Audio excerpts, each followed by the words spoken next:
Hello lovely people, and welcome to Depressing News. My name is Emma.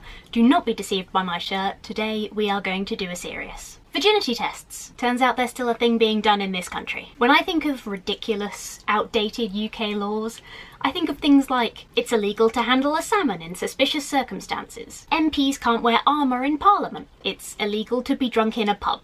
In my naivety, I don't think about things like horribly unscientific, invasive testing to guess whether or not a woman has had sex before. Let me explain what I'm talking about really quick. So the BBC just concluded an investigation in which it found several private clinics in the UK offering virginity repair services. And when contacted, those same services offered virginity tests for between £150 and £300, the price of fake healthcare. The BBC identified 21 clinics and managed to make inquiries with 16 of them. 7 confirmed they offer virginity testing, and several others would not clarify their position. All of them said they would carry out hymen repair surgery, which costs between £1,500 and £3,000, and apparently data from NHS England suggests that 69 hymen repair surgery operations have taken place in the last 5 years. So, why is this a problem? First, in my opinion, virginity is a construct. It doesn't matter. Most of the concept and importance of virginity comes from, surprise surprise, a misunderstanding of female anatomy. In terms of the importance of virginity to an individual, that is an opinion. Many people have different ones, and if virginity testing was a legitimate medical practice, it would be hard to argue against. If. So what are the facts? We need to talk about the hymen, and yes, I am going to use grown-up words to describe the human body. If you're not comfortable with that, then you have clicked on the wrong video. Virginity testing relies on the notion that the hymen is always visible and intact on somebody who's never engaged in sexual intercourse, and that the hymen always breaks and remains broken after a first sexual encounter. But Emma, what the heck is a hymen? The hymen is a thin piece of tissue that fringes the vaginal opening. It does not cover the opening unless it's imperforated, in which case that is a medical issue. The hymen is elastic and stretchy, and most importantly, it is different for every person. Some are very fragile, some are very strong, some might have a very small opening, some might have a barely noticeable or even non-existent hymen. Some people just don't even have a hymen. Hymens aren't meant to break. It's not like a seal to be popped. Hymens can stretch with intercourse. Typically when somebody bleeds during intercourse, it's from things like a lack of lubrication or anxiety, stuff that is very common when it's your first time being intimate with somebody else. Or as mentioned previously, some people might just have a very fragile hymen that tears easily. Hymens can also tear, either with a small amount of pain or not even noticeably at all, from physical exercise, horse riding, inserting tampons, all kinds of things. And if they're going to tear, that usually happens way before the person first experiences intercourse. What does that all mean? Basically it means there is no way to use the hymen as an indicator of sexual experience or virginity. There's just no way to tell. They all look too different. There's no standard to look for. Some hymens tear before sex.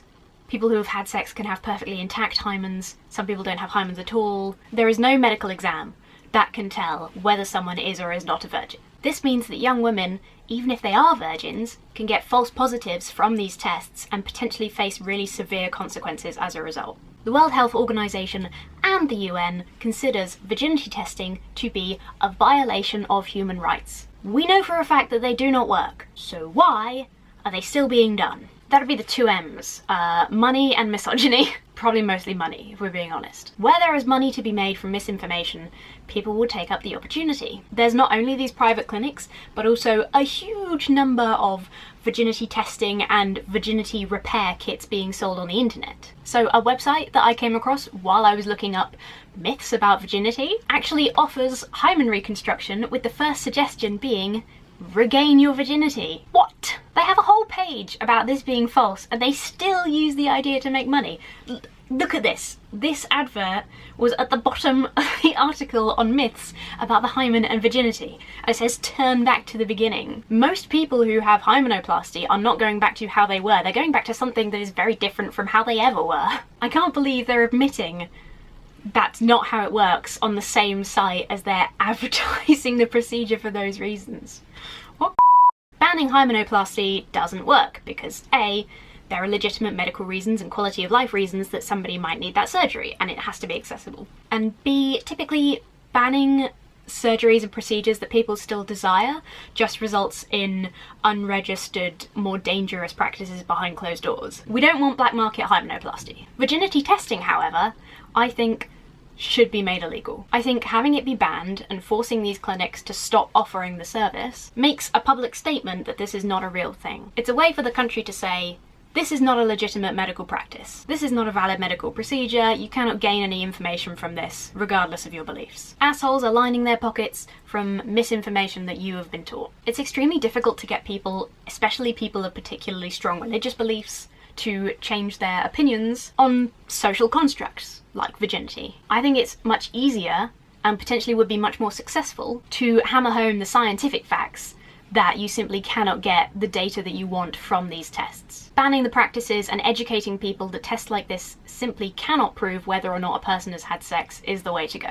If people still want to believe that virginity is that important, there's not much we can do to stop them. But by introducing proper legislation and better education, we can at least ensure that those people aren't able to force invasive procedures on their daughters, girlfriends, whatever. I'd much rather there were men out there thinking, gosh, I hope my daughter is still a virgin, shame there's no way to tell, rather than taking them to a shady doctor and potentially punishing them for results that have nothing to do with their sexual history. That's my 2 cents on the issue. I don't know about you guys, but this really depressed me. It's so easy to fall into this bubble of naivety where you just think that huge issues of bigotry are something from the distant past, or it's like, we don't do that here, you know, we're educated and we know better. It's a harsh dose of reality to discover that these things are still happening, and on your own doorstep. Let me know your thoughts below. Let's get a conversation going. Do please share this video and remember to subscribe if you aren't already. A link to the BBC article about the investigation can be found in the description. Thanks so much for watching, and I will see you again soon.